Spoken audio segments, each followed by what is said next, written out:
দর্শক, আলোচনা করতে চাই দেশের ক্রিকেট নিয়ে। আমাদের সাথে এই আলোচনায় যুক্ত হচ্ছেন সাবেক ক্রিকেটার ইশতিয়াক আহমেদ। ইশতিয়াক আহমেদ, শুভ সকাল, স্বাগত একাত্তরের খেলা যোগে। আমরা তো আসলে দেখছি কোচকে নিয়ে অনেক কথা হচ্ছে, 2024 বা রিসেন্টলি যে টি-20 ওয়ার্ল্ড কাপ সেখানে কোথায় ভুল ছিল সেসব নিয়ে অনেক কথা, কিন্তু আমরা কি সামহাও ভুলে যাচ্ছি যে আগামী বছরের শুরুতেই চ্যাম্পিয়ন্স ট্রফি সেটার প্রিপারেশন শুরু করে দেওয়া দরকার? ধন্যবাদ জনাব। না, অবশ্যই আমাদের আগামী যেটা লক্ষ্য 2025 সালের চ্যাম্পিয়ন্স ট্রফিতে কিভাবে একটা প্রতিযোগিতামূলক আচরণ, প্রথমে সেটাকে আমাদেরকে বিল্ড আপ করতে হবে, কম্পারেটিভ একটা অ্যাটিটিউড থাকতে হবে, উইনিং একটা অ্যাটিটিউড থাকতে হবে, একটা স্পিরিটটা যেন বজায় রাখতে পারি আমরা, প্রথম অবশ্যই লক্ষ্য এটাই থাকতে হবে। এবং সেটা করতে গেলে আমার মনে হয় যে যে যেটা আবার যেটা পাচ্ছি, যেটা বুঝতে পারছি, হয়তো বা এখানেই হাথুরুস সিং এর সময়টুকুর ইতি টানা হবে। সেটা যদি হয়, আমি মনে করি যে এটা একটা মঙ্গলজনক একটা একটা ভালো পদক্ষেপ হবে। কারণ আমরা 2023-2020 মানে যখন থেকে সে এসছে এখন পর্যন্ত সেরকম পজিটিভ কোনো আমরা রেজাল্ট পাইনি। এখন জন্ম সনদ দিয়ে খোলো বিকাশ স্টুডেন্ট অ্যাকাউন্ট, নিজের বিকাশ নিজে কর। বরং নেতিবাচক কিছু কিছু আউটকাম হয়েছে তার টেনিয়রে। So he is obviously one of the reasons why I think Bangladesh has been performing quite poorly of late. আর আরেকটা হচ্ছে যে শুধু হাথুরুস সিং একেই দোষ দিয়ে যদি আমরা সবকিছু যদি কভার আপ করার চেষ্টা করি, এটা ঠিক হবে না। গুড যে প্লেয়ার্সরা এসে তাদের যেগুলো গ্রিভান্সেস সেগুলা বোর্ডকে জানিয়েছে এবং সেখানেই তুলে ধরেছে শর্টকামিংস অফ হাথুরুস সিং। তো সেটা বাদেও আমি মনে করি যে there are other reasons also that may have led to the debacle বাংলাদেশের দলের, যে 2023-এর আমরা লাস্ট ওয়ার্ল্ড কাপের যে পারফরমেন্স গুলো দেখেছি, একটা প্লেয়ার এই বছরে তাও তো আমরা 2-1টা প্লেয়ারকে পারফর্ম করতে দেখেছি, গেলবার একটা প্লেয়ার পারফর্ম করতে পারেনি ক্যাপ্টেনের অধীনে। Captain himself let the team down. এবার অন্তত শান্তর কিছুটা হলেও দেখা গেছে যে সে চেষ্টা করেছে। Yes, he has also been a failure. আমার মনে হয় যে বোর্ডকে সেদিকে একটু লক্ষ্য রাখতে হবে যে এমন আর কোনো এলিমেন্টস আছে কিনা টিমে যার কারণে team is not functioning as a team. আমাদেরকে টিম বিল্ড আপ করতে হবে। একমাত্র হাথুরুস সিং কে বিদায় দিলেই যে অন্য একটা কোচ আনলে আমাদের যে সব সমস্যার সমাধান হয়ে যাবে তা না। I seriously believe that there are other elements in the team also that needs to be, and other factors in the team that needs to be looked into. আর তা না হলে আমার মনে হয় যে team building, because it's a team game, এখানে তো একজন খেলে না, এখানে 11 জন একত্র হয়ে খেলে। এবং সেটা আমি মনে করি যে that is when a captain will also একটা স্বাচ্ছন্দ্য বোধ করবে একটা to lead a team that is all there all there in together.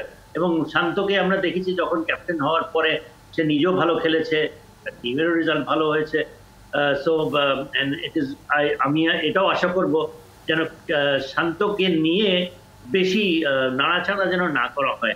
অনেক কথাবার্তা শুনছি, অনেক ক্রিটিসাইজ করা হচ্ছে শান্তকে। আমার মনে হয় যে একটা বছরে একটা ক্যাপ্টেনকে যাচাই করার কোনো সময় না, আর পার্টিকুলারলি ইন বাংলাদেশ।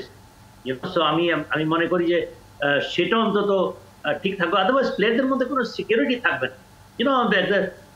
তাদের মধ্যে একটা বিশালভাবে একটা ল্যাক অফ সেলফ কনফিডেন্স থাকবে, ল্যাক অফ সেলফ রেসপেক্ট থাকবে, যে আমি আজকে ক্যাপ্টেন হব, কালকে আমাকে খেদাই দিবে, উগ্র ভাষায় বলতে গেলে। So that should not be those kind of.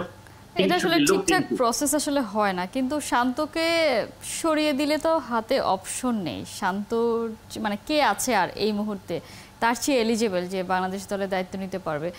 শান্ত তো তাও সেই টাফ টাইমটা সামলে নিচ্ছেন। খানিকটা অফ ফর্মে চলে গিয়েছিলেন, সেখান থেকে কামব্যাক করার ট্রাই করছেন। আমরা রিসেন্টলি প্র্যাকটিসগুলোতে দেখছিলাম যে তিনি খুবই ট্রাই করছেন ফেরার জন্য। প্রত্যেকটা ক্রিকেটারই আসলে চায় আলটিমেটলি ফর্মে ফিরতে, বা যে জায়গাটায় ছিল সেই জায়গাটায় আবার ফিরে আসতে, সেটা নিশ্চয়ই ট্রাই করছে। যেটা আসলে শুরুতেই বলছিলাম যে চ্যাম্পিয়ন্স ট্রফির খুব বেশি সময় নেই। বাংলাদেশ যে গ্রুপটাতে পড়েছে বা সম্ভাব্য যে সূচিটা দেওয়া হয়েছে, পাকিস্তান প্রস্তাব জানিয়েছে, সেখানে ভারত, পাকিস্তান, নিউজিল্যান্ডের বিপক্ষে খেলতে হবে বাংলাদেশকে। বাংলাদেশের জন্য একটা বড় সুযোগ, তারা চ্যাম্পিয়ন্স ট্রফিতে জায়গা করে নিয়েছে, যে জায়গাটা আসলে শ্রীলঙ্কা জায়গা করতে পারলো না। সেই জায়গাটা আমরা আসলে এই অল্প সময় বা সময় যথেষ্ট কিনা, বা কিভাবে আসলে দলটাকে গোছাতে হবে? Right team combination. আমার মনে হয় যে এবারকার টিম ঠিক ছিল। আমি মনে করি যে মেহেদী হাসান মিরাজকে নিয়ে কথাবার্তা হচ্ছে যে সে কেন থাকেনি। আমি মনে করি যে যে যে 14 জন 15 জন যারা গেছে, দ্য বেস্ট পসিবল টিম, প্লেয়াররা could not go and perform, সেটা ওকে বুঝতে পারলাম যে হয়তো হাতুরুর সিং এ একটা কারণ ছিল হয়তোবা। আমি মনে করি না professional world, all the cricketers are all professional players, প্রত্যেকে নিজের নিজের ব্যাপারে সচেতন। they know what to do out of when they go out of the field. Performance ছাড়া তাদের আর কোনো বিকল্প নাই, and there is no excuse. I mean, we cannot blame the coach every time the team failed. কোচকে আমরা দোষারোপ করি, not quite right. এই অ্যাটিটিউডটা আমাদের থেকে এখান থেকে বেরোতে হবে। এই বেলা ঠিক আছে, একটা ডিক্টেটোরিয়াল একটা অ্যাটিটিউড ছিল হাতুরুর সিং এ।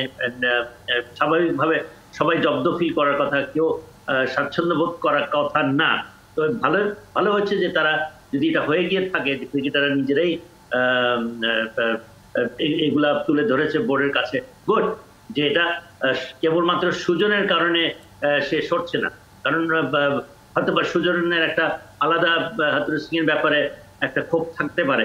সুতরাং it is good that board একটা ভালো উদ্যোগ নিয়েছে প্লেয়ারদের কাছ থেকে জানার যে ব্যাপারটা। সো সেই জন্য I think the decision that board will make will be a fair decision. তো আই থিঙ্ক যে চ্যাম্পিয়ন্স ট্রফি যাওয়ার আগে যেগুলো কথা আমি বললাম, যে খুব শক্তভাবে বোর্ডকে টিমের মধ্যে মেসেজটা দিতে হবে যে you are all equal, you all better go and perform. এখানে no one is above anyone else, you are all equal to us. এই ধরনের যদি, এবং আপনি পারফর্ম যদি না করেন, will have to think otherwise. কারণ আমাদের মধ্যেও সেই ভয় ভীতি নাই, কিংবা একটা জবাবদিহিতার যে একটা প্রয়োজন বোধ করবে প্লেয়াররা, প্রফেশনাল প্লেয়ারদের মধ্যে কি, obviously they need to feel and be accountable for the failures. তো ওই জিনিসটা কতখানি আমাদের টিমের প্লেয়ারদের মধ্যে আছে জানি না, বাট এটা মেসেজটা বোর্ডকেই প্লেয়ারদের মধ্যে কনভে করতে হবে। পজিটিভ এনার্জি, যে এনার্জিটা আসলে মিসিং আছে সেটা আসলে ছড়িয়ে দিতে হবে। এর পরের যে টুর্নামেন্টটা আছে সেখানে যদি আসলে বাংলাদেশ ভালো পারফর্ম করতে চায়, নিঃসন্দেহে আপনার মেসেজটাও ক্লিয়ার যে যা হওয়ার সেটা তো হয়েছে, সেটা নিয়ে নিশ্চয়ই আলোচনা হবে, কিন্তু সামনের দিকেও তাকাতে হবে এবং দলের মধ্যে যে বন্ডিংটা সেটা আসলে আরও বাড়াতে হবে, বা সমস্যাগুলোকে যত দ্রুত সম্ভব সমাধান করতে হবে। তাহলে হয়তো চ্যাম্পিয়ন্স ট্রফিতে বাংলাদেশের জন্য ভালো কিছু অপেক্ষা করছে। ইশতিয়াক আহমেদ, অসংখ্য ধন্যবাদ এতক্ষণ ওদেরকে সময় দেওয়ার জন্য। দর্শক, আমরা দেশের ক্রিকেট নিয়ে কথা বলছিলাম, আমাদের সাথে আলোচনা এতক্ষণ যুক্ত ছিলেন সাবেক ক্রিকেটার ইশতিয়াক আহমেদ।